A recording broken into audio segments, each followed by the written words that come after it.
Il y a plusieurs siècles, leurs ancêtres quittaient par la violence l'Afrique avec des chaînes aux pieds et au cou pour échouer dans les plantations de canne à sucre et de coton aux Amériques. Leurs maîtres, les négriers, avaient au préalable pris le soin de leur faire le rituel de l'oubli, afin qu'ils ne se souviennent plus de leur identité. Et pourtant, malgré les lavages de cerveau, malgré les falsifications de l'histoire racontées du seul point de vue du chasseur, voici leurs descendants, leurs petits-enfants de retour sur le continent. À la faveur du 9e congrès panafricain de Lomé, certains foulent le sol africain pour la première fois. Désir de connexion avec leurs racines qui sont de plus en plus nombreux à revendiquer. Parlons vrai accueille aujourd'hui 2 afrodescendants. D'abord, Siméline Jean-Baptiste Laurandi, qui arrive de Martinique. Siméline est artiste chercheuse et pédagogue. Bonjour. Bonjour. La première fois en Afrique, ça fait quoi? C'est un sentiment de gratitude ultime de pouvoir revenir sur la terre-mère et de rencontrer aussi ceux qui font ce que je suis aujourd'hui en tant qu'Afro-Caribéenne. Vous vous sentez un peu chez vous ou il y a quelque chose qui se brise où le mythe peut tomber? Non, je me sens chez moi et je ressens aussi le besoin de me connecter encore plus aux enjeux de développement de ma communauté. Second invité de ce plateau de Parlons Vrai, Riman Davy, député français de Guyane. Bonjour Riman Davy. Bonjour Monsieur Foucault. Je pense que ce n'est pas la première fois que vous venez sur le continent. Non, j'ai eu la chance de venir sur ce beau continent à quelques reprises, mais c'est la première fois que je viens au Togo, précisément. Et c'est toujours agréable de fouler cette terre qui doit nous être chère, malgré ce que certains puissent dire à différents moments. Alors, est-ce que c'est un sentiment partagé dans vos différents pays, si lointains, dans ces îles? Est-ce que c'est un sentiment partagé, la pensée sur l'Afrique? Est-ce que, quand vous pensez à l'Afrique, vous vous dites « je suis africain » Ça vous arrive ou pas? Ou bien vous vous dites « oh, c'est lointain, ça ne nous concerne pas, ça fait tellement de siècles que nous sommes ici que bon, on n'est plus concerné par ce qui se passe là-bas à Riman ». Non, c'est devenu le cas. En ce qui me concerne, moi, c'est devenu. Je dis oui, effectivement, j'ai mes racines africaines, quoi qu'on ait pu me dire, quoi qu'on ait pu m'apprendre à l'école, quoi que des membres de ma famille, donc les anciens, comme on dit chez nous, aient pu dire, j'ai mes racines africaines. Qu'est-ce que les anciens disent? Non, mais l'Afrique, c'est loin. Nous sommes Guyanais. C'est ici chez nous. Je veux dire, oui, la Guyane est devenue chez nous. Parce que lorsque mes anciens ont été déportés sur ce bout d'Amérique du Sud, c'était pas par leur volonté propre, c'était forcé. Et surtout qu'en arrivant en Guyane, il y avait déjà des habitants, des autochtones, qui étaient les Amérindiens, qui ont été décimés, génocidés. Et donc, c'est devenu chez nous par la force des choses et avec le temps. Oui, je suis fier de dire que je suis Guyanais. Mais il y a mes origines aussi intrinsèquement. On cherche ces repères, on cherche la boussole qui doit nous guider au quotidien. Et lorsqu'on grandit comme ça, il y a un vide quelque part, il manque quelque chose. Oui, je suis né en Guyane, j'ai ma famille en Guyane, mais j'ai mes racines africaines. Quelle partie de l'Afrique? Quelle région? Quel pays? Quelle famille? Vous vous posez cette question? Moi, je me pose cette question, je me dis, mais parce que j'ai besoin de transmettre tout ça à mes enfants. Je suis père de famille et mes enfants connaissent effectivement la partie guyanaise, avec aussi, en fait, dans ma famille, il y a un peu de mélange, mais j'ai la branche africaine et j'ai la branche aussi amérindienne. Donc, mes enfants ont ces 2 branches-là principalement, mais la branche africaine, on ne la connaît pas. Donc, moi, j'ai besoin comme fait le saumon, hein, de remonter à la source des choses pour connaître et appréhender et me dire, ça y est, je sais qui je suis. Je sais d'où est-ce que je viens. Et à ce moment-là, je pourrais dire, en Afrique, à tel endroit, c'est chez moi. C'est la même chose en Martinique. Moi, j'ai été en Martinique dans les années 90. J'avais pas tellement ce sentiment de réclamer l'Afrique en Martinique. Oui. Est-ce qu'aujourd'hui, c'est un phénomène qui arrive de plus en plus? Alors, de plus en plus, on se réapproprie notre africanité avec le continent, mais c'est vrai que pendant une période, notamment post-coloniale, avec le poids de l'assimilation, c'était difficile pour notre société de se considérer comme un peuple africain.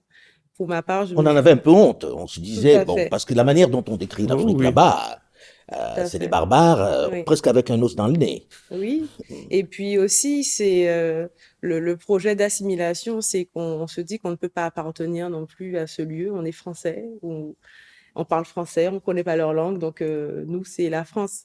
Mais ça a changé, ça a changé. Alors peut-être qu'il y a des personnes qui continuent à penser ainsi, mais généralement, globalement, on voit bien que les générations commencent à se réapproprier le continent.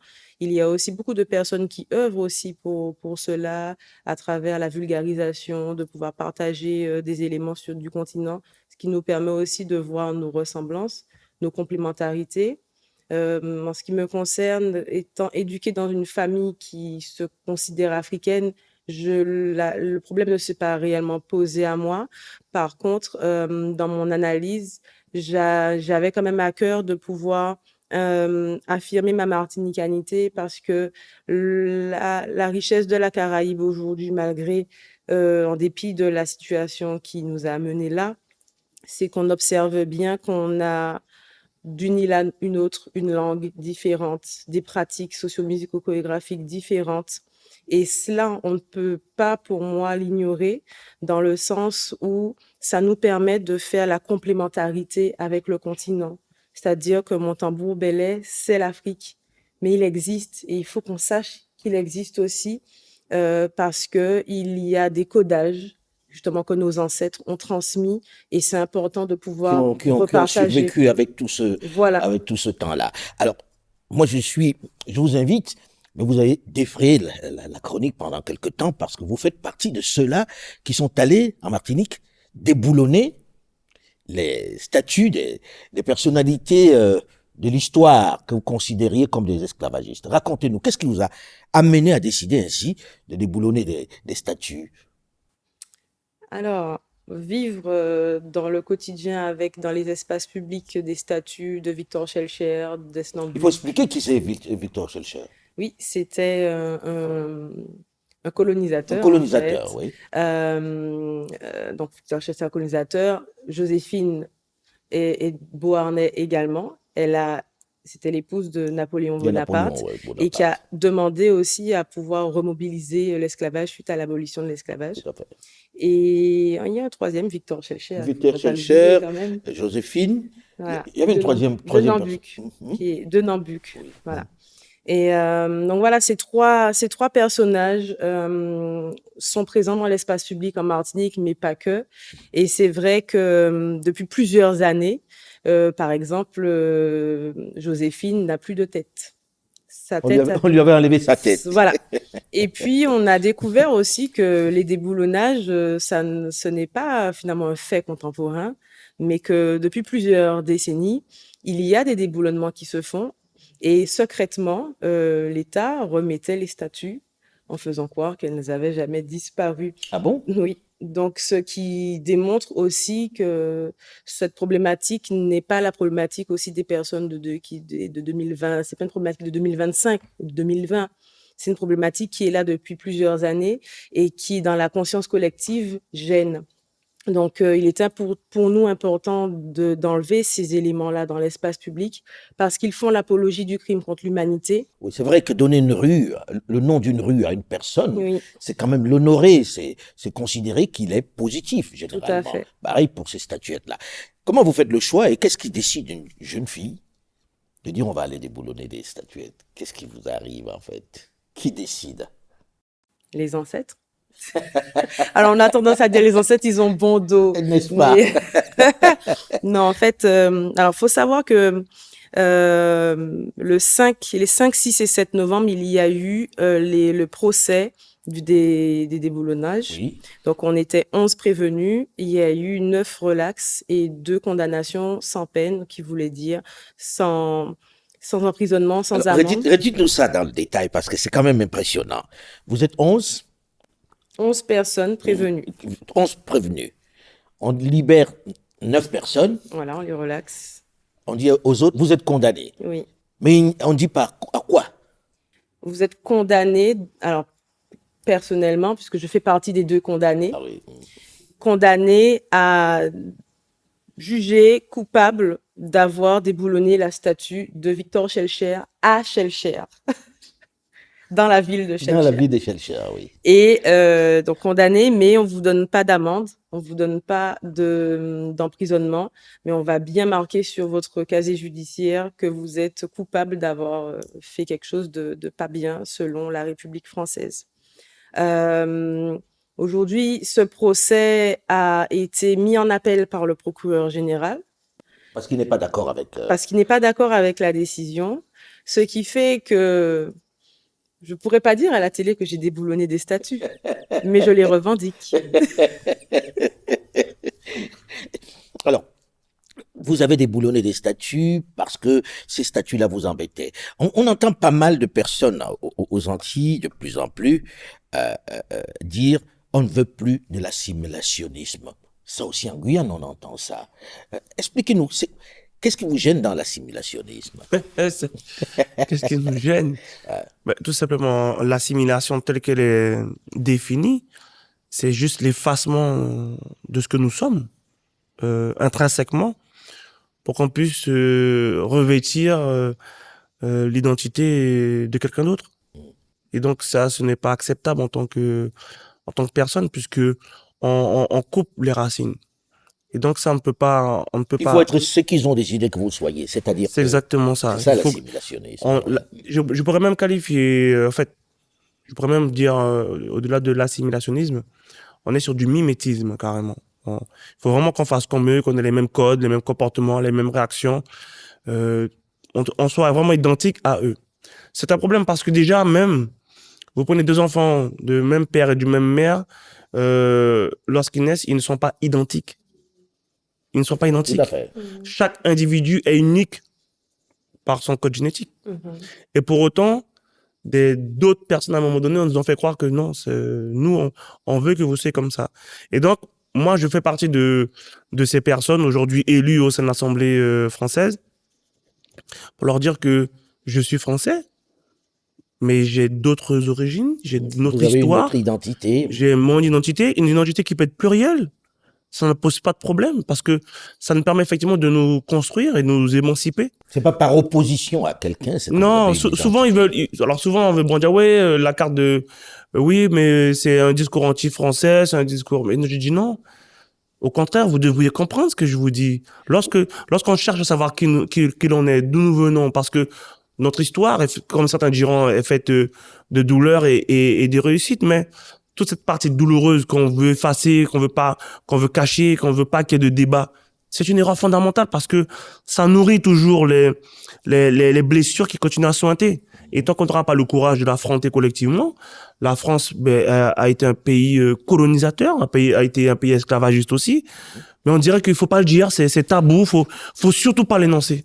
Mais quand vous écoutez, par exemple, un ancien Premier ministre, Édouard Philippe, dire que pour lui, la colonisation et l'esclavage ne sont pas des crimes de guerre, ne sont pas des crimes contre l'humanité, que dites-vous? Non, mais je me dis que, bon, il y a deux choses, ou peut-être même trois. Soit Monsieur Philippe l'avait caché, il se révèle au grand jour.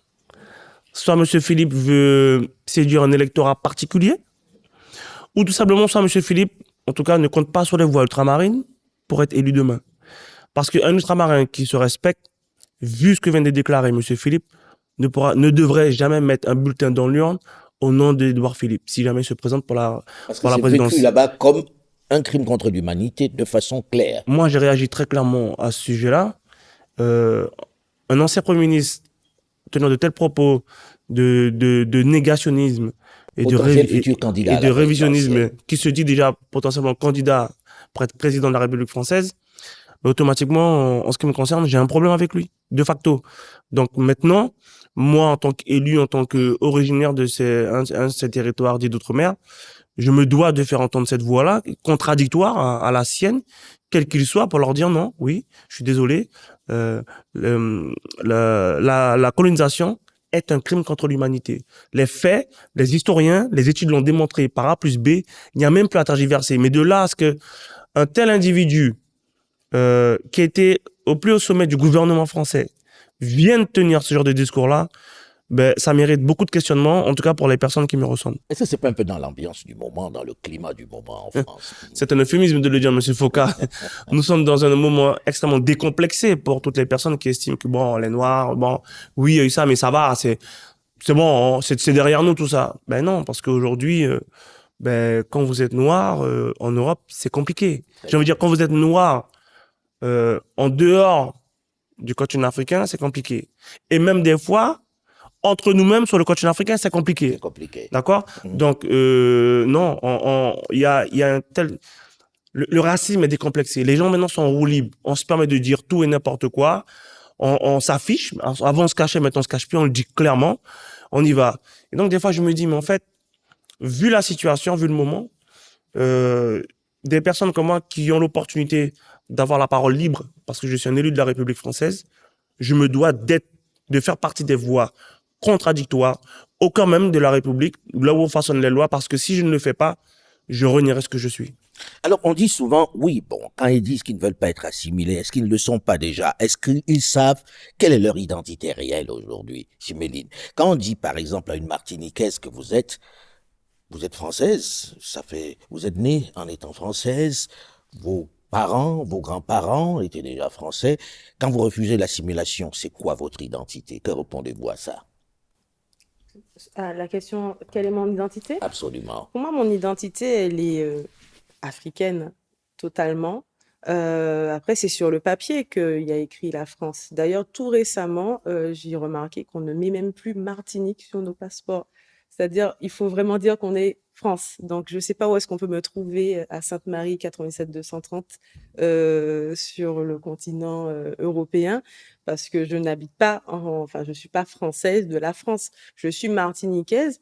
Et je le suis parce qu'il y a eu cette histoire coloniale avec le système français qui a déporté mes ancêtres africains, mais je suis profondément africaine. Maintenant, sur la question de l'identité, c'est au-delà de dire je suis africaine, c'est aussi qu'est-ce qu'on porte comme mémoire collective, comme histoire, et c'est là que ça devient un peu plus complexe parce que l'accès à l'histoire, l'accès aux connaissances endogènes et ancestrales est beaucoup plus compliqué. Pour cela, il faut vraiment faire beaucoup de gymnastique. Je suis chercheuse et même pour pouvoir trouver des ressources endogènes, des personnes africaines ou des personnes même caraïbéennes ou afro-diasporiques, c'est très compliqué de pouvoir citer nos gens.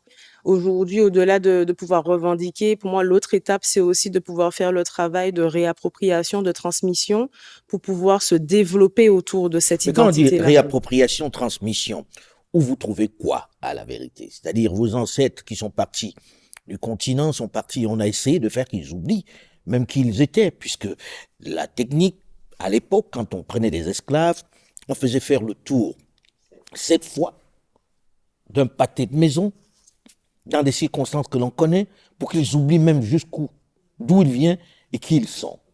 Ils arrivent là-bas, on les a mélangés, ils viennent de différents endroits, avec des pratiques qui peuvent être différentes, et 400 ans après, pensez-vous qu'il reste quelque chose de cela? Bien sûr. Justement, en fait, vous avez parlé de cela et ça me fait rebondir sur le Belay de Martinique, où avant de commencer nos rituels, on fait le sens inverse de l'aiguille d'une montre. Et après, donc ça s'appelle le wondi, et on fait le déwondi.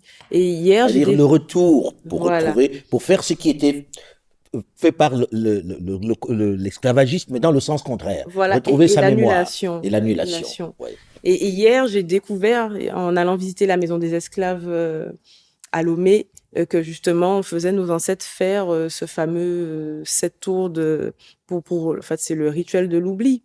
Donc, aujourd'hui, même si on a envie d'oublier... Est-ce qu'ils n'y sont pas arrivés? Moi, je pense qu'ils y sont arrivés, mais en même temps, pas réellement, parce que nos ancêtres ont toujours su faire la science du welto. Way ou pas Way. Ça veut dire, tu le vois, tu ne le vois pas. Donc, on te fait croire qu'on est en train de suivre ce que tu nous imposes, mais on est en train de faire ce que nous, on a à faire. Et du coup, les transmissions se sont faites comme ça.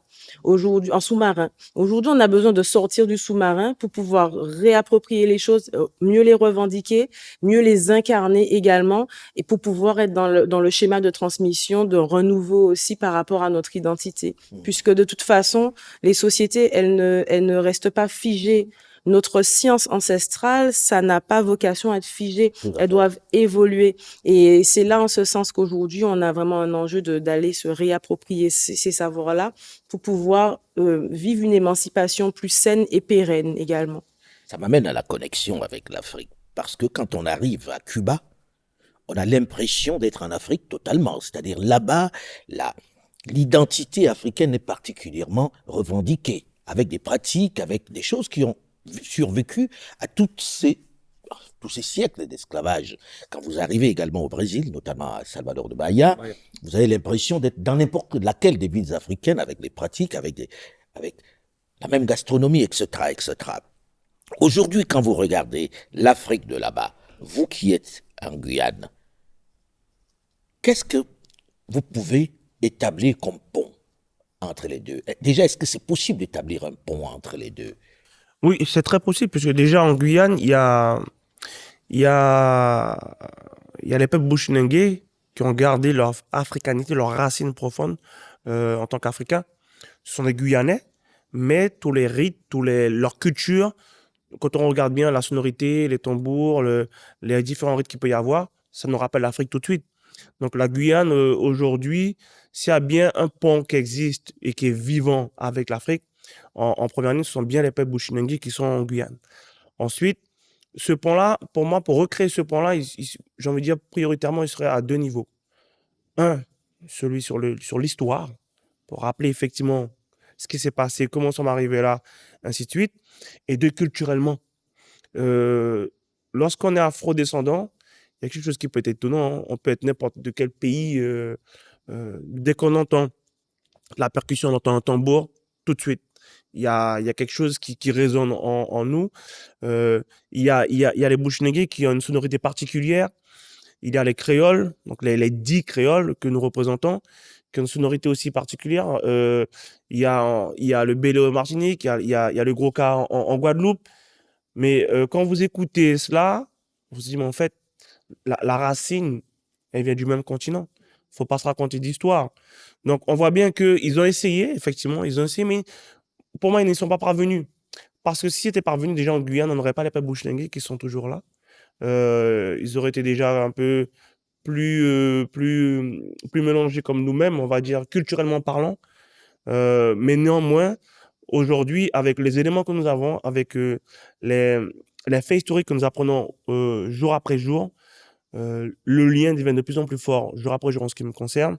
Et c'est à nous maintenant de l'intensifier et de dire au grand jour ce que nous étions. Et pour finir mon propos, c'est en cela, moi je m'inscris totalement, c'est que la Guyane a fait le choix politiquement d'aller vers une autonomie la plus large possible.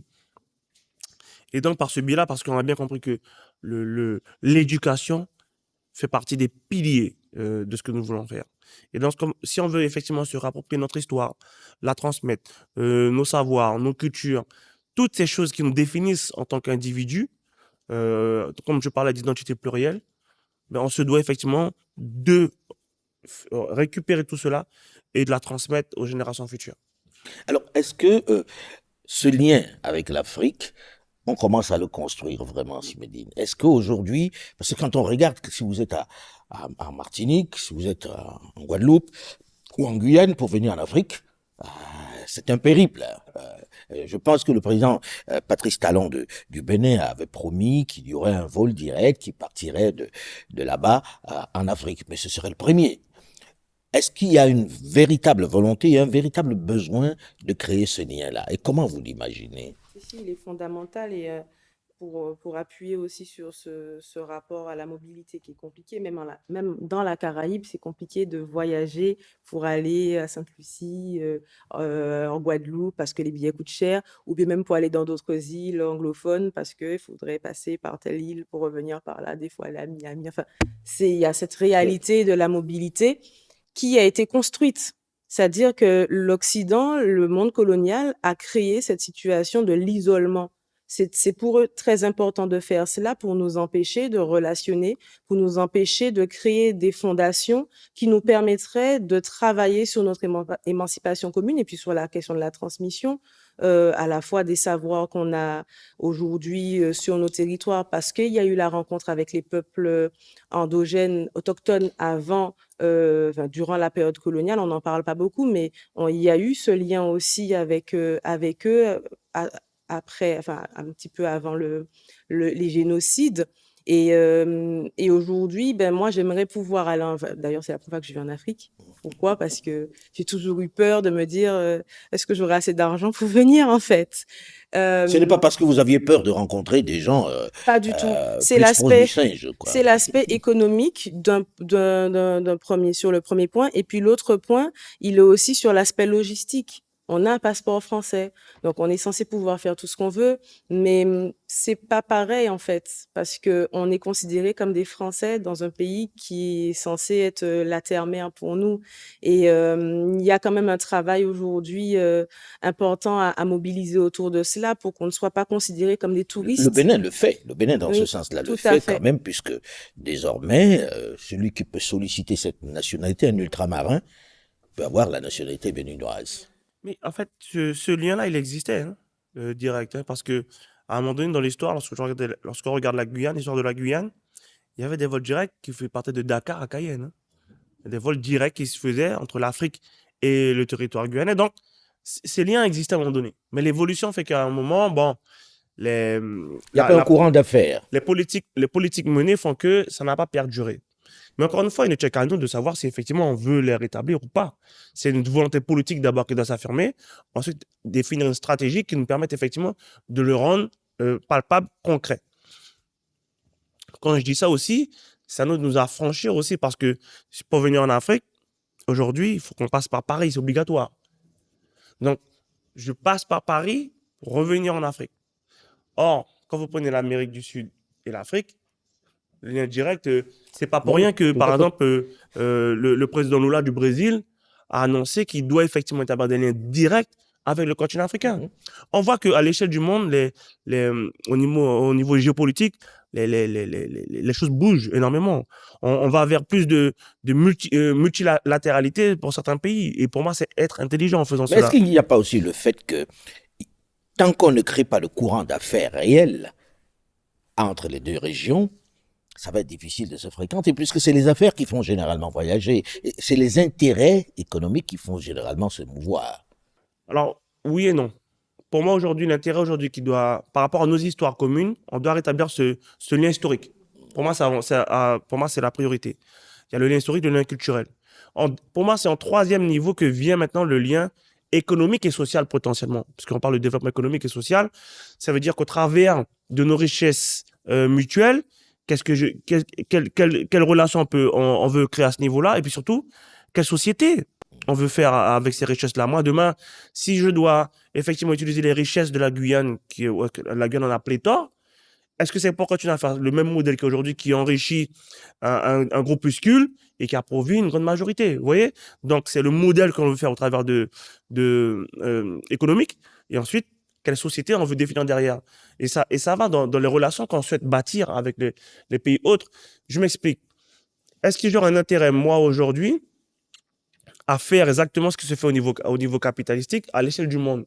La réponse est non, puisqu'on voit que le capitalisme appauvrit plus le monde qu'il ne l'enrichit globalement.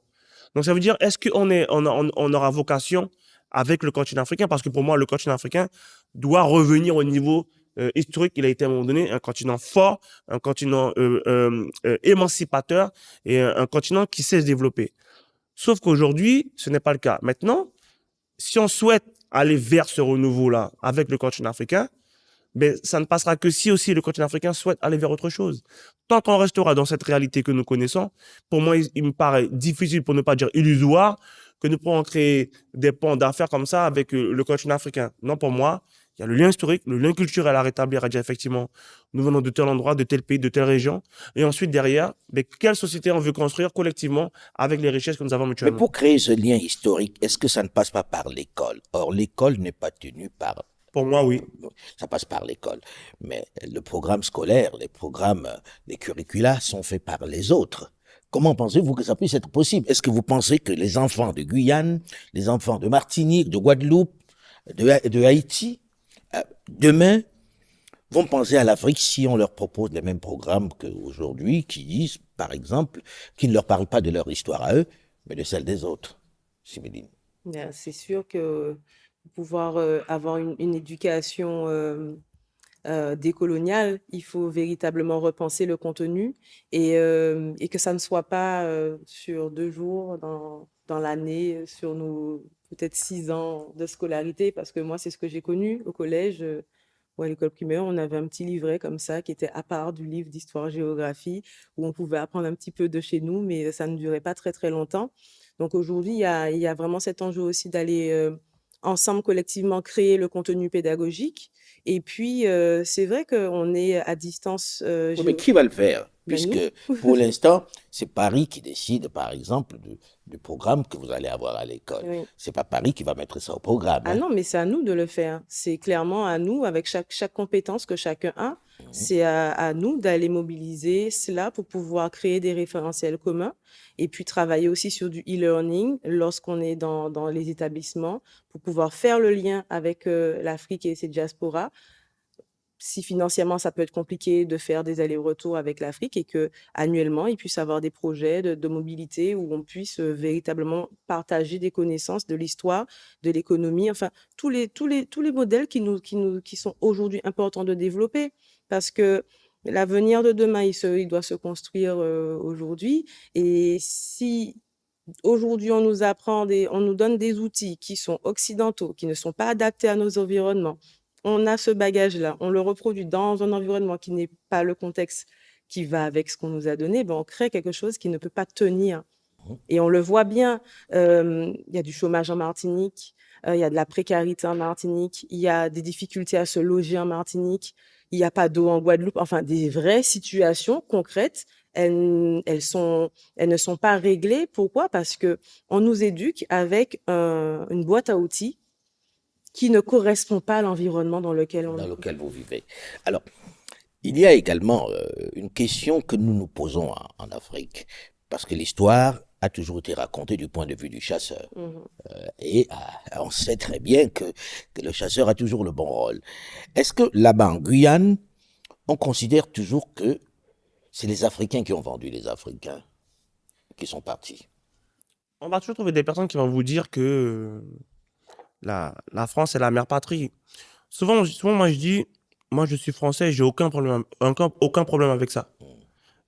Justement, en faisant partie de cette république-là, j'ai le droit, le devoir de m'affirmer, de dire, mais oui, mais ce que vous faites, c'est pas bon. Parce que ça ne correspond pas aussi à un pan de notre histoire. OK?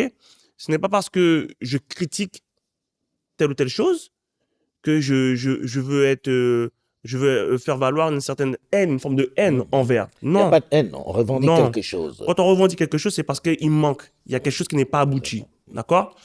Et le problème qu'on a justement, c'est que dans nos territoires, dans nos pays respectifs, ben, quand le venant, il y a des Guyanais et des Guyanaises qui vont vous dire non, mais en fait, on est bien comme ça, il ne faut pas changer, ça va très bien.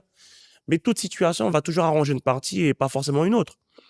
On ne cherche pas à ce qu'il y ait un équilibre pour que les choses puissent bien fonctionner. Tant que ça sera plus déséquilibré d'un sens ou dans l'autre, il y aura toujours du désordre. Et lorsqu'on on souhaite avoir une société qui vit en bonne harmonie, il faut la rééquilibrer. Sauf que là, l'histoire nous montre que c'est déséquilibré. Les choses sont toujours imposées par Paris. C'est Paris qui donne son dictat et c'est une forme de forcément descendant. Et c'est pour ça, parce que moi, quand je suis dans l'hémicycle à l'Assemblée nationale, au travers de mes interventions, je leur démontre par rapport à mes prises de position et mes discours contradictoires, et en restant basé sur les faits, je leur démontre qu'ils sont dans l'erreur. Mais pour autant, ils restent fermés à cela parce que ça dérange. On ne veut pas. C'est le déni. Il ne faut pas revenir là-dessus. C'est derrière nous. Sauf que non. Comme je l'ai dit tout à l'heure, il y a encore des blessures qui sointent, qui sont vives pour certaines personnes, et on ne peut pas les fermer les yeux. Et donc, lorsqu'on on prend conscience de cela, c'est pour ça qu'en Guyane, nous, on a fait le choix effectivement d'aller vers l'autonomie pour récupérer des compétences qui nous seraient propres, afin qu'on puisse avoir la plume dans la main et écrire ce que nous voulons, pour ce que nous voulons. Oui, mais est-ce que ça a changé quelque chose dans la conception populaire? Parce que j'écoute Oui, encore des gens qui disent, euh, nous savons que nos frères nous ont vendus. alors certains le disent parce que lorsqu'ils le font, il faut un raccourci. Je m'explique. À l'époque de l'esclavage, je veux dire, ce ne sont pas les nôtres qui ont mis en place ce système-là. Ce ne sont pas des Noirs qui avaient les bateaux qui déportaient des Noirs dans les différents pays du monde pour aller travailler en tant qu'esclaves qui étaient devenus des marchandises pour l'homme blanc. L'homme blanc a su, j'ai envie de dire, pervertir certains des nôtres pour des intérêts personnels pour arriver à leur fin. Mais ce ne sont pas des Noirs qui vendaient des Noirs. D'accord? Faut juste ramener les choses dans son bon fonctionnement. Donc ça, souvent lorsqu'on veut tuer son chien, on dit qu'il a la rage. Mais sauf que lorsqu'on regarde, lorsqu'on apprend notre histoire, mais ce n'est pas aussi simpliste que cela. Et si je dois ramener ça à l'échelle contemporaine, Monsieur Foucault, ben, ce sont les mêmes mots occasionneront les mêmes effets in fine. Parce que regardez bien, dans nos territoires respectifs, vous avez toujours des relais du pouvoir qui vous disent que malgré le chômage endogène, malgré la violence qui augmente, malgré la précarité qui augmente, malgré la paupérisation d'une population de tout un territoire, qui est pour autant un territoire dont le paradoxe c'est qu'il y a beaucoup de richesses, on vous dit pour certains, non mais ça va. Oui, mais ça va pour qui? Pour une minorité. Mais la majorité, elle fait quoi? Elle se paupérise. Donc, vous voyez, c'est toujours les mêmes profils qu'on retrouve mais à des temps différents, mais le fond reste le même. Donc, l'énergie, la détermination que moi, je mets en œuvre pour effectivement que les faits historiques soient sur la table et qu'on puisse en discuter, on puisse en débattre avec une très grande sérénité. Mais c'est la même détermination aussi que je mets en face des miens qui continuent à jouer ce rôle-là et que je leur dis non, ce rôle où est-ce que vous veniez saccager une réalité qui viendrait bousiller des gens, des familles complètes, c'est fini. Là maintenant, il y a des gens qui vous ressemblent, qui vous disent non, on arrête ça. Alors, on écoute le combat, et je connais votre combat, Siméline, le vôtre également au sein de l'hémicycle en France. On dit, on s'unit. Vous êtes au 9e congrès panafricain, vous êtes venu de beaucoup d'horizons. Ici, à Lomé, il y avait tellement de nationalités, des Brésiliens, des Américains, des Cubains, de toutes parts sont venus les Noirs du monde entier, de la diaspora, les Afro-descendants, etc. Autour de quoi on s'unit, à la vérité? Quand on dit on s'unit autour de quoi? C'est l'objectif, c'est quoi? Tu me dis. Pour moi, on s'unit déjà autour de la question d'un soin transgénérationnel. Déjà, s'unir, c'est répondre à une partie du soin transgénérationnel qui est de pouvoir se reconnecter à son identité dans le sens de savoir un peu qui nous sommes, parce que, comme vous l'avez dit tout à l'heure, on ne sait pas définir de quel pays, je ne sais plus qui c'était vous, on ne sait pas de quel pays véritablement Vous êtes venu, on tout à est fait. venu. Mhm. Donc déjà, pour moi, le fait d'avoir cette présence permet de créer ces passerelles-là, d'échanger sur nos problématiques internes et de trouver des solutions ensemble, de co-construire des solutions ensemble pour pouvoir aller vers une émancipation pérenne. Ça pose pour moi la question pour la Martinique, en tout cas, de la question de l'indépendance, parce que du coup, est-ce que pour construire ça, il faut toujours rester français? Vous avez une réponse à ça, vous? Moi, je suis indépendantiste. J'aimerais pouvoir dire que je suis issue d'un pays qui a fait le choix de couper le cordon ombilical avec le système colonial français. On voit bien hein, que c'est aussi ça qui nous empêche la mobilité dans la Caraïbe parce que d'autres îles qui sont indépendantes ont plus de facilité à échanger ensemble que la Martinique pour aller sur certaines îles, notamment les îles qui sont un peu plus éloignées, la Jamaïque, des espaces comme ceux-là qui sont plus compliqués. Donc, pour moi, il faut construire aussi cette réflexion de l'émancipation à travers l'indépendance et puis aussi des valeurs qu'on souhaite incarner. Tout à l'heure, je parlais de la question de l'éthique aussi. C'est quelles valeurs qui seront les racines pour permettre un ancrage dans l'évolution, dans le développement de ce qu'on a envie de positionner réellement. Quand vous dites éthique, vous pensez à quoi exactement dans le combat? C'est-à-dire, là, vous dites, OK, on va s'unir autour de... Mais il faut d'abord qu'il y ait une part d'éthique pour que le combat se passe normalement. Le combat de l'unité. C'est quoi cette éthique que vous revendiquez? Ben moi, c'est l'éthique que je revendique, c'est surtout de ne pas reproduire les mêmes systèmes, en fait, au sein de nos espaces. C'est-à-dire de reproduire les mêmes systèmes d'oppression qu'on peut retrouver parce que malheureusement, ça existe.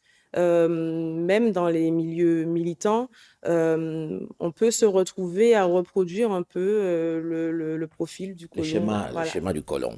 d'être sur des systèmes d'oppression ou d'être sur des systèmes de déni aussi.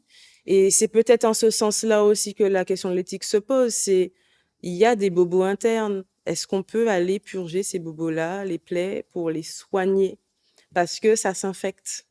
Vous avez le sentiment qu'il y a certains qui dévoient ce combat, c'est ça, non? Qu'il y a certains Qui qui, sont en train de dévoyer le combat, c'est ça? je pense que ça a toujours existé, hein. Comme dans tous les combats, de toute façon, il y a Voilà, toujours des gens qui ne sont pas dans le sens de l'histoire. oui, et puis des fois on fait des amalgames. En fait, on voit un grand groupe, mais dans le grand groupe, il y a plusieurs groupes. Et c'est là que je voudrais qu'on se remobilise, c'est que dans ces Qu'on mette de petits groupes, l'ordre. voilà, dans ces petits écosystèmes, est-ce qu'on peut aussi avoir le temps, l'espace pour poser l'énergie là? Parce qu'on pose beaucoup l'énergie à aller dans la rue pour aller, bon, moi je l'ai vécu sur toute l'année 2019-2020, d'aller bloquer des supermarchés, des béquets, parce que ces personnes ont le monopole économique dans le pays. Et en même temps, c'est un temps qu'on ne passe pas À réfléchir. à réfléchir ou à bâtir Oui, ou à ou à concevoir. faire d'autres choses. Ça veut pas dire que ça n'a pas Ça, c'est son son sens. importance. Mhm. Je l'ai fait. Je me suis réveillée tous les matins très tôt pour aller bloquer des supermarchés. Mais aujourd'hui aussi, il faut se dire, bon, il y a cette étape, mais il y a aussi l'étape où notre énergie, il faut pouvoir la mettre à disposition de réflexion et surtout d'action. C'est ce que nous essayons de faire au sein de Mansa, c'est de réfléchir, de concevoir quelque chose, d'avoir des projets qui puissent nous tourner vers l'avenir et qui puissent construire. On n'est pas forcément contre quelqu'un, on est pour nous-mêmes. Alors, j'ai envie de poser la même question. Ce lien, vous êtes venu, comment il se matérialise ce lien? Qu'est-ce que vous en attendez? Comment il doit se faire? Les liens se matérialisent déjà par rapport aux échanges que nous avons, au partage du regard, de ce que nous avons appris, de ce que nous ne connaissons pas, puisqu'on apprend toujours de l'autre en ce qui me concerne. Et jusqu'au seuil de ma mort, j'apprendrai. J'aime bien cette phrase de Nelson Mandela qui dit des fois on gagne, des fois on apprend. Et donc pour moi, je suis dans cette posture-là d'apprendre en venant au 9e congrès panafricain, j'apprends. Et je sais que je repartirai là avec plus d'enrichissement. Et ça me permettra moi de définir aussi des réflexions, des stratégies pour savoir effectivement qu'est-ce que je peux faire comme action pour continuer à intensifier, à développer ces relations-là qui pour moi deviennent évidentes en ce qui me concerne, mais comment vulgariser cela? Comment faire comprendre que notre avenir ne peut pas se faire sans ce regard tourné vers l'Afrique, sans ces gestions tournées vers l'Afrique. Unis, on est plus fort, plus nombreux, plus forts et un peu partout dans le monde. Ça, c'est un adage qui, pour moi, est véridique puisque des fois, certains veulent nous faire croire que unité veut dire uniformité. Mais on peut être unis dans la diversité ou même dans la différence. Et moi, je prône cela. C'est pour ça que, en finalité, on a toujours dit on peut être un et pas plusieurs. C'est faux. Moi, je suis un individu qui est pluriculturel par rapport à par rapport à ma famille. Donc, il y a plusieurs branches.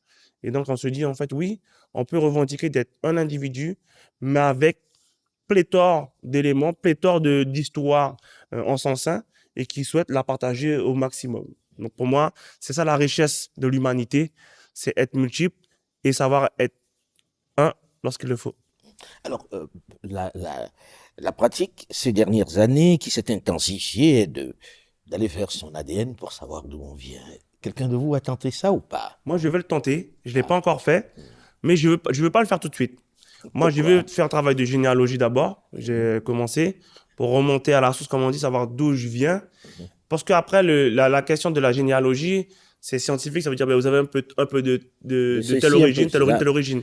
Mais pour l'ADN aussi, ouais. Mais moi, physiquement, je sais, ben voilà, ben, savoir qui. c'est là. Le point de départ, il est là, c'est parti d'ici, et ça raconte toute ton histoire. Pour moi, c'est plus enrichissant.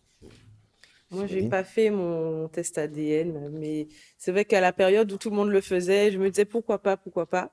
Et puis finalement, je l'ai pas fait. Et c'est vrai que le côté un petit bout de ci, un petit bout de ça, pour moi, ça suffirait pas. Et je rejoins du coup. On est tous un petit bout de ci, un petit bout de ça. Hein, Oui, quand on est africain, on fait son ADN, on se rend compte qu'il y a. Tout à fait, ouais. tout à fait. Mais est-ce que ça donne pour autant le point de départ? Voilà, c'est ça. C'est que là, moi, à part savoir que ma grand-mère, c'est Euchérine et Antoinise, je sais pas le reste. Voilà. Donc, c'est aussi ça, c'est de pouvoir aller reconstruire un peu la lignée. Parce que ça, c'est important aussi d'aller reconstruire sa lignée. Et c'est aussi l'une des importances par rapport aux soins transgénérationnels. Après, il y a autre chose que j'ai voulu faire, c'est tester le taux de chlordécone dans mon sang. Alors, expliquez-nous qu'est-ce que c'est. Ben, le chlordécone, c'est un pesticide qui a été dans les terres mis par les béquets pour pouvoir faire le travail des plantations. L'agriculture, voilà. La banane et exact, de la monoculture sur la banane. Et en fait, ce produit a empoisonné les terres. Et alors qu'il a été interdit aux États-Unis, eh ben, nous, on nous a obligés, enfin la France a choisi de laisser les béquets liquider les stocks. Et ce poison a une durée de plus de 700 ans dans la terre. Ah oui. Ce qui veut dire que nous sommes tous contaminés par cela. C'est dans l'eau, c'est dans la terre, donc de ce qu'on mange. Et les conséquences sont autour de la santé au niveau des cancers de la prostate et des problèmes de fertilité. Donc ça a vraiment ça a réellement une action sur notre santé. Et ce test aussi, j'avais aussi envie de le faire, mais j'ai demandé au médecin l'ordonnance et je n'ai pas voulu aller plus loin. Bon. En tout cas, merci à vous d'être venu ici. J'espère que vous repartez un peu plus riche de quelque chose, de cette Afrique, et que ça vous a donné envie de recommencer, de revenir régulièrement. En venant sur Afromédia, j'étais certain de repartir enrichi. Donc pour moi, ça a été le cas. Et je reviendrai bien sûr sur le continent africain parce que j'ai besoin de remonter à la source de mon histoire. Pour ma part, mon tambour m'avait indiqué qu'il souhaitait venir au Togo. Donc, depuis plus de 4 ans, j'ai envie de m'installer au Togo alors que je ne connais pas le Togo. Et donc, alors? j'ai vraiment ressenti cette gratitude de pouvoir être là. Et j'aimerais pouvoir revenir, bien sûr. Et rester... Vous avez aimé? J'aime, puisque je suis toujours là. J'aime, mais je voudrais rester plus longtemps. Donc, je voudrais pouvoir au moins rester au moins un an, un mois, je sais pas. Voilà, un peu plus longtemps pour pouvoir vraiment être au contact de la population et vivre les réalités. Parce que il faut pas non plus idéaliser les espaces. Il faut pas idéaliser notre histoire. Il faut pas idéaliser les enjeux de nos développements. Donc, voilà, j'espère revenir très prochainement. Mais on vous le souhaite en tout cas. Merci d'être venu, bon courage. Merci et puis bon retour dans vos régions respectives. Mais la semaine prochaine, je vais en Guyane, donc. Bienvenue. Merci. Merci de nous avoir écoutés. Et on espère que vous avez pris du plaisir à nous regarder et à écouter l'histoire de nos afro-descendants, puisqu'on se retrouve plus de 400 ans après, ici, et qu'on éprouve la même envie de se retrouver, de se remettre en famille, puisqu'une famille, c'est sacré. Comment on la reconstruira, cette famille? À nous d'être ingénieux. Et surtout, n'oubliez pas de vous abonner à notre chaîne, et si vous souhaitez bénéficier de nos contenus non censurés, dépêchez-vous de télécharger l'application Afromédia qui vous propose le narratif africain sans complaisance, mais sans condescendance.